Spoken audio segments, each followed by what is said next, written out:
Hi guys, we've got a university lecturer here with us from the University of Sheffield Hallam, Dr. Muna Abdi. Welcome to the show. Thank you. Okay, so what I want to ask you was about, from what we've seen in the last day or so from the graveyards, the soldiers, Muslims that have contributed as well, how important do you think it is for people like and youngsters like you? I think it's hugely important purely because we are part of the narrative, and we've realised that over the last couple of days that we are a huge part of the narrative, but there are holes in the stories and there's a lot of context missing, there's a lot of history missing, and we're just scratching the surface by being here. I think it's hugely important that we know that we are part of the story, but I think we should be cautious about the fact that these narratives are still being told within a Western framework.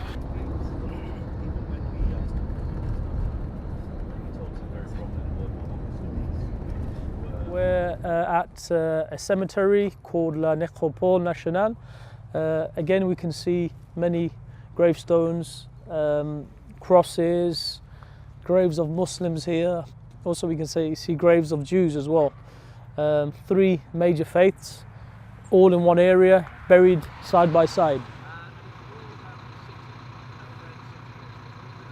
We find ourselves here today in this cemetery in Amiens.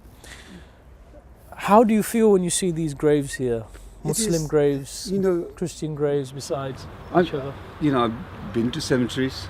I've seen the graveyards, where the Christians are buried in one place and others are buried in another place, and so on and so forth. Here is just mind-blowing. Yeah. And mind-blowing that nothing was like this was ever mentioned in the history books. These people, fought side by side, died side by side, and now are buried side by side. Here we have three of them. Yes. You've got Muslim, you've got Christian, and you've got another. Three major faiths, right? Exactly, and that looks like a Jewish grave. These are things we need to educate our children and get the history books corrected.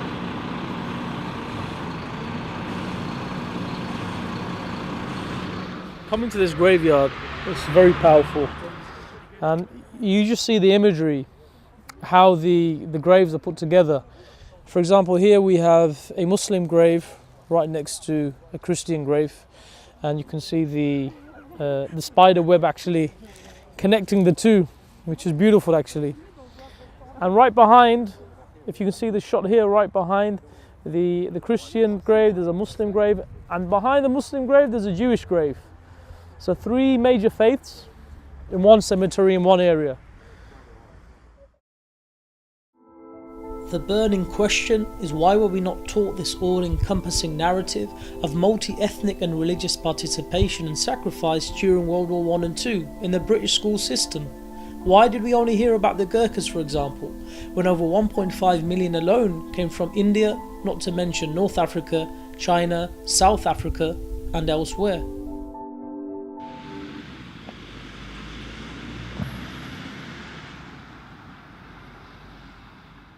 We've got Dr. Shamila with us today on this tour, and we want to ask her about her medical perspective on war and about, in particular, World War I.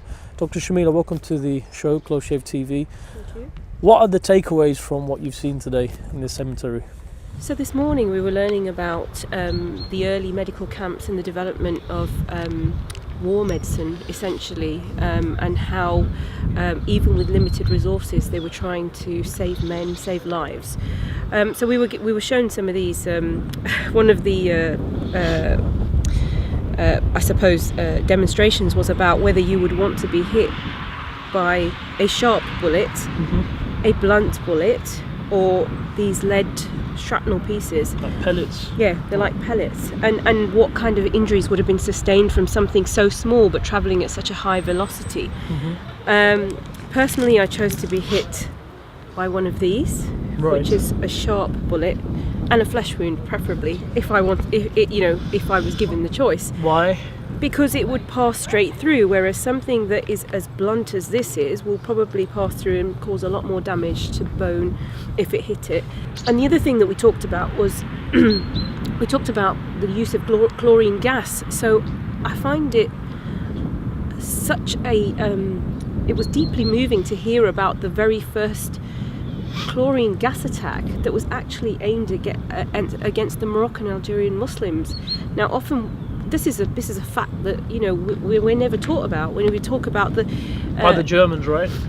They say was it yes, by the that's Germans? right, that's right. But when they were talking about the very first gas attack, if you look at the monument where these soldiers are commemorated, there's a massive cross there. Yet it was the Muslims that actually suffered first. So we've arrived at the South African Memorial, paying homage to the South African soldiers that died during the First World War. As you can see here, we've got all these mass graves. Again, it's put in a very organised fashion. We've got woods opposite as well, where I assume a lot of the fighting took place. The South Africans who made the supreme sacrifice to preserve freedom. Yeah, and the wood area, and the woods is where many British and German soldiers lie.